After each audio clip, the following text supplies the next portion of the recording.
Hey everyone, welcome back to my YouTube channel. This is Yashika. Hope so you all are doing good.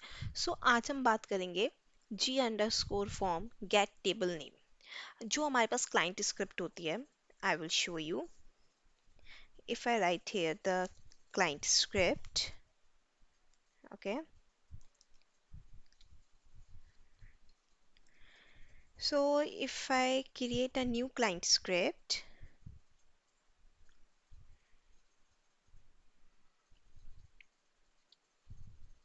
it's loading. Okay, so on the form of the client script, we have one name and table option. Table is table का मतलब है आप किस table पे ये client script apply करना चाहते हो. ठीक है. सपोज मैं कोई कस्टम टेबल ली है मैं उस पर ये फील्ड अप्लाई करना चाहती हूँ ये क्लाइंट स्क्रिप्ट अपना. सो अपना कस्टम टेबल का नेम दूंगी. ठीक है. और मेरे पास अगर जैसे इंसिडेंट चेंज प्रॉब्लम. ठीक है. एक पेरेंट टेबल है और I have 3 4 5 6 any number of child table. और अगर मैं चाहती हूँ कि जो मेरा पेरेंट टेबल है मैं क्लाइंट स्क्रिप्ट लगा रही हूँ वो लाइक 1 और 2 चाइल्ड टेबल पे जाए और 3 और 4th चाइल्ड टेबल पर नहीं अप्लाई होनी चाहिए मेरी ये क्लाइंट स्क्रिप्ट.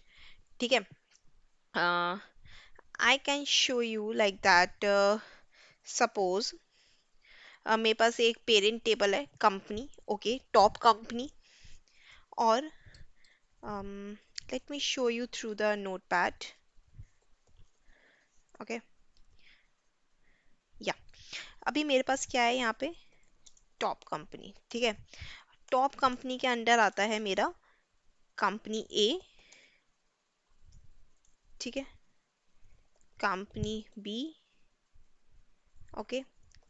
Company C. अभी मैं चाहती हूँ जो मैं इस पे क्लाइंट स्क्रिप्ट अप्लाई कर रही हूँ टॉप कंपनी पे. ठीक है. वो मेरा कंपनी ए और बी पे एप्लीकेबल होना चाहिए क्लाइंट स्क्रिप्ट और कंपनी सी में एप्लीकेबल नहीं होना चाहिए client script. Okay. So how can I do that. तो या तो एक तरीका है कि भाई मैं टॉप कंपनी के लिए क्लाइंट स्क्रिप्ट लिखूं. ठीक है. और कंपनी ए के लिए भी क्लाइंट स्क्रिप्ट लिखूं और कंपनी बी के लिए भी क्लाइंट स्क्रिप्ट लिखूं. मैं सेम क्लाइंट स्क्रिप्ट 3 बार लिखूं. Is it possible. Okay. One way is that. एक और वे होता है हमारे पास इनहेरिटेड. ठीक है. वो मैं आपको दिखाती हूँ. ये जो मेरा क्लाइंट स्क्रिप्ट है इसमें मेरे पास ये इनहेरिटेड जो चेक बॉक्स है अगर मैं इसको चेक बॉक्स कर देती हूँ तो जो मेरा क्लाइंट स्क्रिप्ट होगा ये वाला टॉप कंपनी वाला वो ऑटोमेटिकली इनहेरिट हो जाएगा तीनों कंपनीज के लिए. ठीक है. अब बट मुझे 2 कंपनीज के लिए चाहिए और थर्ड कंपनी के लिए मुझे नहीं चाहिए. तो इसके लिए मैं कर सकती हूँ G_form dot get table name. G_form dot get table name. Okay. अगर मैं ये लगाऊंगी अपने क्लाइंट स्क्रिप्ट में तो मेरे को अगर मैं चाहती हूँ ठीक है अगर मेरा G_form dot get table name is equals to company A. ठीक है. देन मेरा क्लाइंट स्क्रिप्ट एप्लीकेबल होना चाहिए. ठीक है. आफ्टर दैट अगर मैं लगाती हूँ G_form dot get table name is equals to company B तो एप्लीकेबल होना चाहिए. तो मैंने दोनों में लगा दिया और कंपनी सी के लिए मैंने कुछ नहीं लगाया. ठीक है.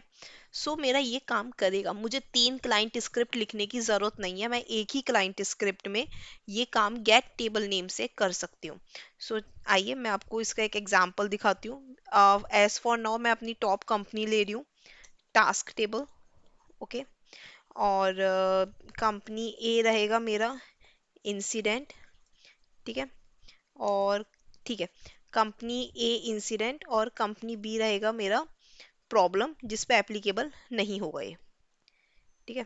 ये रहेगा मेरा प्रॉब्लम जिस पे नॉट एप्लीकेबल. ठीक. चलो अब मैं आपको दिखाती हूँ. मैं यहाँ पे लिखती हूँ मेरा टेबल डेमो. अब मैं टेबल नेम ले रही हूँ यहाँ पे टास्क.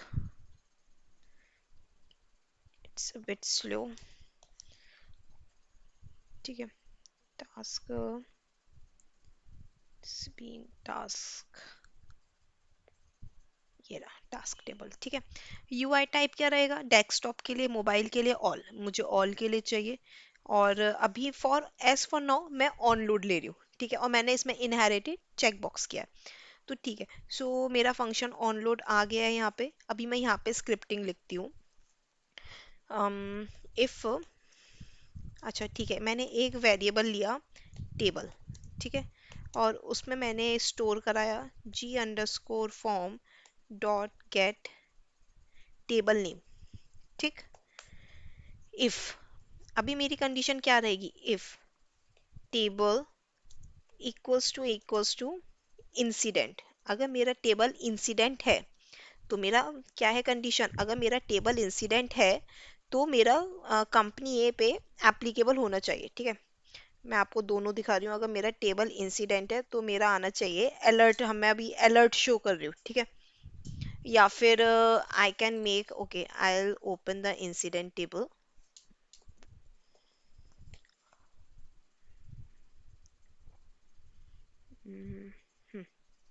ओपन, ओपन, ठीक है।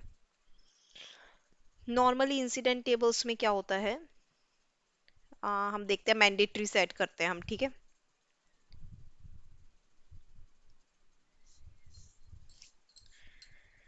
अगर मेरा कैटेगरी मैंडेटरी कर देते हैं हम, ठीक है। अगर टेबल इंसिडेंट है then G underscore form, sorry, underscore form dot set mandatory category true, ठीक है। मैंने कैटेगरी को ट्रू कर दिया, ये हमारा सेट मैंडेटरी का सिंटेक्स होता है, जिसको आपको ट्रू करना है ट्रू कर दीजिए, फॉल्स करना है फॉल्स कर दीजिए, ओके। अगर मेरा if table equals to task, अगर मेरा टेबल टास्क है देन क्या होना चाहिए, देन मेरी क्या कंडीशन होनी चाहिए, G underscore form dot set mandatory sub category, okay. अभी टास्क टेबल पे sub category, it's sub category, I am typing sun, sub category make it true, okay. अब मेरा ये क्लाइंट स्क्रिप्ट क्या करेगा, टेबल नेम लेगा, ठीक है, ये मेरा टास्क टेबल पे चल रहा है, बट मैंने टास्क टेबल पे एज जनरल कोई अलर्ट नहीं लगाया है, ठीक है। मैंने टेबल नेम फैच करने के बाद अलर्ट लगा रही हूँ। सो अगर मेरा टेबल इंसिडेंट है तो कैटेगरी मैंडेटरी करेगा, अगर टेबल टास्क है तो सब कैटेगरी मैंडेटरी करेगा। और इसके अलावा टास्क टेबल का कोई भी अगर चाइल्ड टेबल है, ठीक है, लाइक चेंज हो गया, नॉलेज हो गया, जो भी है वो एज इट इज रहेगा, उसमें कोई चेंजेस नहीं आएंगे। So let's see it works और नॉट। इसको सेव किया, ठीक है। अभी मैं, ओके, इसको रीलोड करती हूँ, ये सी, इस पे कैटेगरी मैंडेटरी आ गया मेरे। इसमें क्या था, अगर मेरा टेबल इंसिडेंट है तो कैटेगरी को मैंडेटरी कर दे, ठीक है। अभी मैं खोलती हूँ टास्क टेबल, मैं गई टास्क डॉट फॉर्म, ठीक, मैंने टास्क टेबल का फॉर्म खोला, ओके। अब मुझे यहाँ से कॉन्फ़िगर करना पड़ेगा, यहाँ पे सब कैटेगरी फील्ड नहीं है, तो मुझे यहाँ से सब कैटेगरी फील्ड लानी होगी,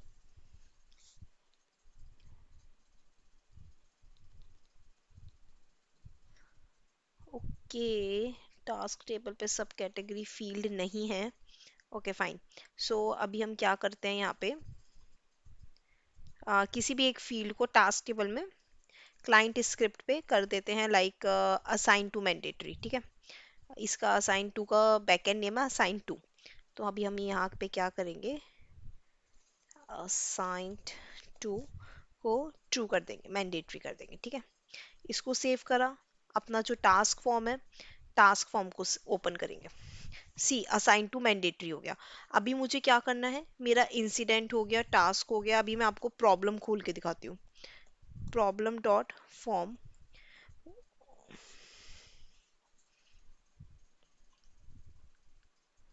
सी इस पे जो ऑलरेडी है वो आ रहा है, मैंने कुछ भी नहीं किया है, कैटेगरी जो है वो मैंडेटरी नहीं आ रही, इंसिडेंट पे मेरा कैटेगरी मैंडेटरी आ रहा है, ठीक है। प्रॉब्लम पे मेरा कैटेगरी मैंडेटरी नहीं आ रहा, मतलब मेरी क्लाइंट स्क्रिप्ट ठीक काम कर रही है एकदम। So guys this is the like get table name को हम कैसे यूज करें, ये हम पेरेंट टेबल में यूज कर सकते हैं। हमें तीन क्लाइंट स्क्रिप्ट लिखने की यूज नहीं जरूरत नहीं है। अगर हम पेरेंट टेबल पे क्लाइंट स्क्रिप्ट लगा रहे हैं तो हम चाइल्ड टेबल के लिए एप्लीकेबल कर सकते हैं कि अगर लाइक हमारा टेबल नेम ये है तो ऐसा हो, टेबल नेम ये है तो ऐसा हो, ठीक है। अगर मैं यही स्क्रिप्ट चाइल्ड टेबल पे लगाती हूँ और इनहेरिटेड करती हूँ तो चाइल्ड टेबल पेरेंट टेबल पे रिफ्लेक्ट नहीं होगी और ना ही चाइल्ड टेबल दूसरी चाइल्ड टेबल पे रिफ्लेक्ट होगी। ये प्रोसेस चलता है only parent to child, okay, this process will go only parent to child process रहता है ये। Okay, I hope you guys like this video. If you guys like this video then please hit like, share and subscribe. Show your love. Have a great day. Thank you.